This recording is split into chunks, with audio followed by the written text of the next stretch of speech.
Assalamualaikum warahmatullahi wabarakatuh. Salam berjumpa dan salam bertemu lagi bersama channel aku Garuda Muda. Piye kabari? Bagaimana kabarnya? Semoga baik-baik saja, sehat-sehat selalu dan dilancarkan rezekinya. Amin amin ya robbal alamin.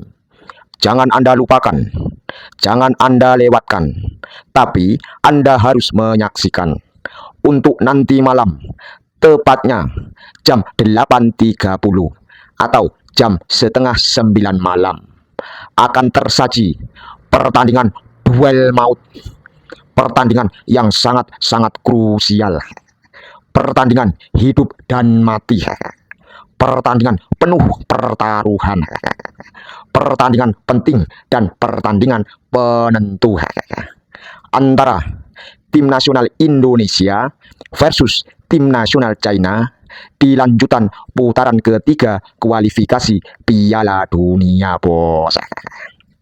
Di sini, di konten kali ini, aku tidak akan menganalisa pertandingan tadi, bos.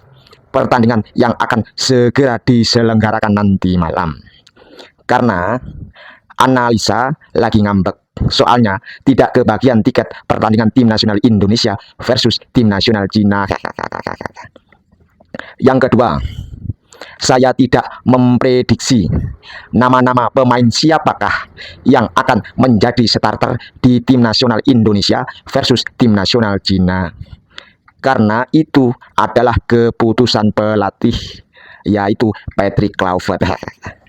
Kita sebagai penonton dan penggemar sepak bola Indonesia tentunya hanya menikmati, mendoakan, mendukung yang terbaik untuk timnas kita, bos.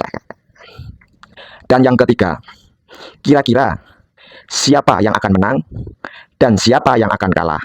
Wallahu alam, bos. Hanya Allah lah yang tahu. Oke, bos. Di sini aku hanya memperingatkan dan mengingatkan terhadap punggawa-punggawa tim nasional Indonesia yang akan bertanding untuk nanti malam, bos. 1. Untuk lini belakang 3 serangkai El Capitano. Entah aku nggak tahu yang dimainkan Mes Hilges atau Bang Jai ataupun Rizky Ridho atau juga Justin Hubner. Siapa sajalah itu.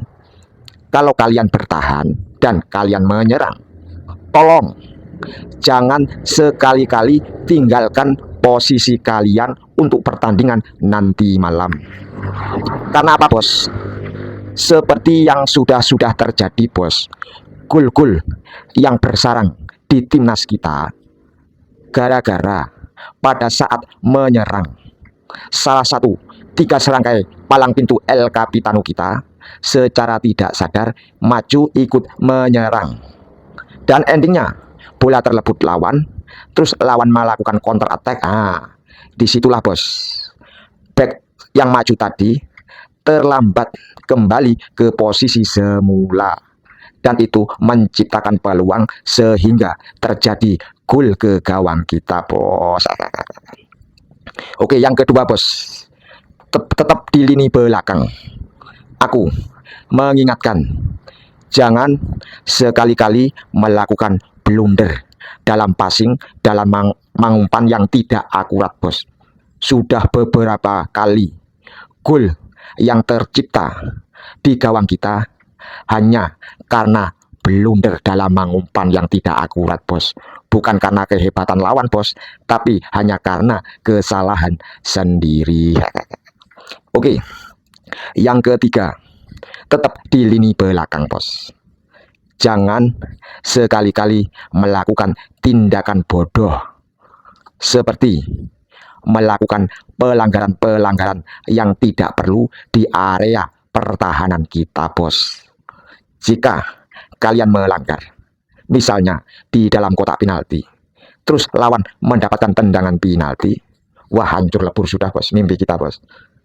Terus yang kedua, bos, jangan melakukan pelanggaran karena akan menciptakan sebuah kartu kuning atau kartu merah terhadap Anda, bos. Itu sangat-sangat merugikan tim, bos. Dan yang ketiga, jangan melakukan pelanggaran di daerah pertahanan kita, karena keunggulan tim nasional Cina adalah tendangan-tendangan pada titik bola mati, bos, atau tendangan bebas. Di lini belakang yang saya ingatkan cukup 3 hal itu saja.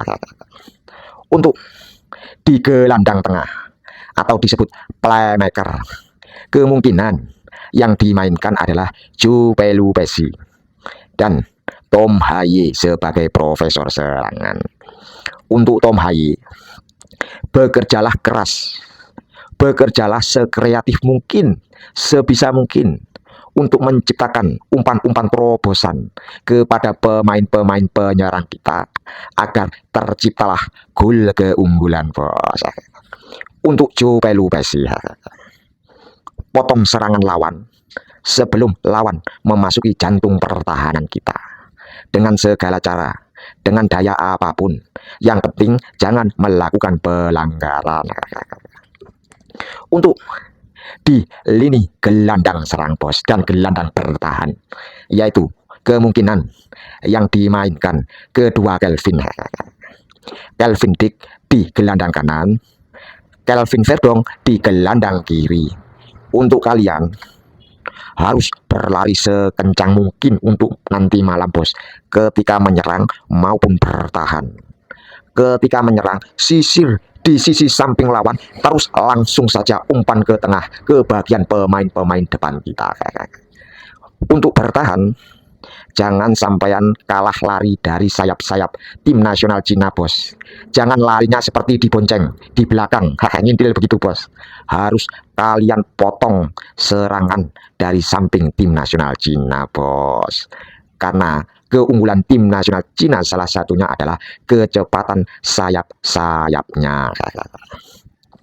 Untuk winger-winger depan di belakang striker, bos, entah nanti yang dimainkan Ricky Buaya atau Yakob Sayuri, saya tidak tahu, bos.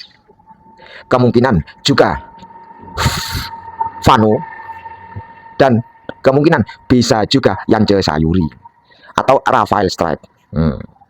Entah siapapun itu keputusan pelatih, bos. Tapi yang saya ingatkan, ketika menyerang mendekati area kotak 16 besar lawan, ketika mendapatkan bola dengan cara apapun, tolong langsung syuting ke arah gawang, bos. Sekeras mungkin, tidak usah perlu ragu-ragu ini melenceng atau tidak, ini ke atas atau tidak, ini membentur atau tidak. Syuting langsung dengan sekeras-kerasnya.